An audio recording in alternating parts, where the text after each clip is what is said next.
Good morning, everyone, and welcome to the PivotBoss pre-market video for Tuesday, June 2nd, 2020. I am Frank Ochoa, aka PivotBoss. First of all, I want to say thank you all very much for those of you who attended our PivotBoss monthly outlook yesterday, June 1st. You can find the recording here if you want to rewatch it, or if you want to watch it for the first time, you go to news at pivotboss.com, and right here, PivotBoss monthly outlook, 90 minutes of chart candy. Will be right down in this list here. Go ahead and click that and you'll get the video. And again, it's 90 minutes of awesome charts. And again, we took a lot of user requests as well, so we got a lot of great charts to look at there. Please check it out and let me know what you think. All right, let's take a look at the markets right now. Let's take a look at the ES.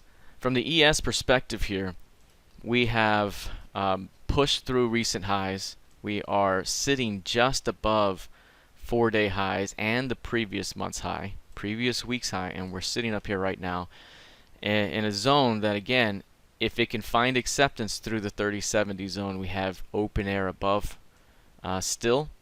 But this is the zone you also want to continue to watch, is the previous high, previous close of the month and of the last week, because if there is rejection there, you likely will return back down into the PIMA trigger zone.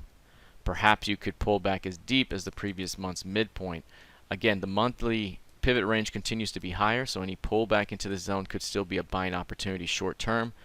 But again, typically speaking, early in the month with a higher value relationship here, you tend to bounce off the pivot range on any pullback. It did that yesterday, just modestly. But if we do see a bigger rejection here, perhaps we come back into a pivot range for another buy opportunity. So again, right now everything's trending higher, but continue to watch the previous month's high. Above that zone opens up more upside. All right, let's take a look here at the NQ. Now the NQ is also sitting above that 9600 level. That was the previous month's high price, 9604. It's gotten as high as 9670 here and continues to be in a very good trending market.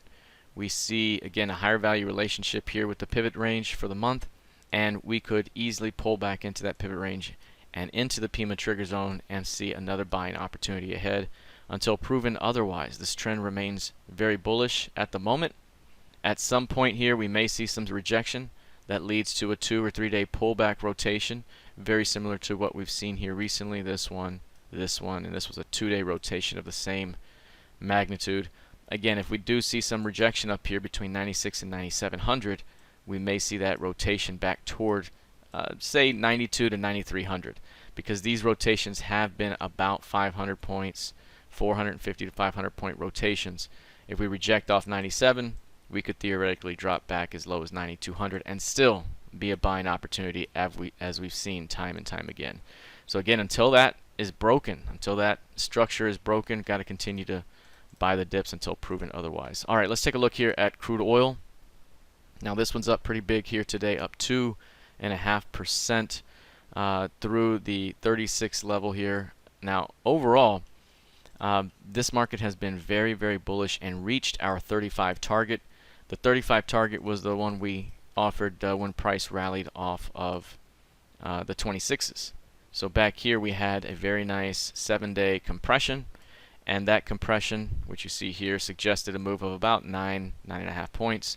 And so from 26 breakout, we calculated 35 as being the target, and we got it. And we're now above the 36s at the moment. What I mentioned yesterday was if there was a pullback into 33 or even 34, the 33 to 34 zone, that could be a tremendous buy for a push toward 42. We have another compression here that has developed, and if we break to the upside, as we're trying to do right now, there's more upside toward 42, which is the 200-day average. And again, even if we were to pull back, say 33s, it could still be a great 33 to 42 move down the road here over the next 1 to 2 weeks. So again, it's going to look very similar to what we've seen here, but this has been very strong so far since the beginning of last month, and now again with the narrow range and breaking or trying to break through those highs, it suggests more upside toward 42 if price can continue to hold 33s on a near-term basis. But we could even drop a little bit lower, call it 30, and 30 could still be a bounce up toward 40. So again, buy the dips still in play here for crude oil. as this market remains bullish. But you got to continue to watch prices above the previous month high. If there's any failure to hold above that zone, that's the rotation. That could trigger the rotation back down a bit. All right, lastly, we'll take a look here at gold futures.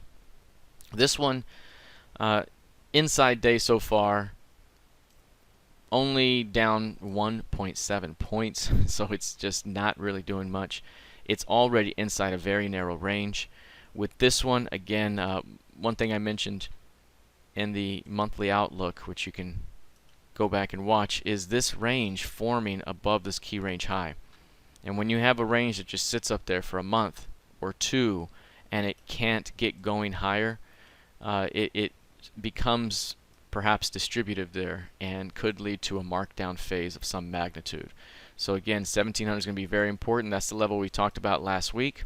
We mentioned 1700 was going to be important, and that was the low before it bounced higher.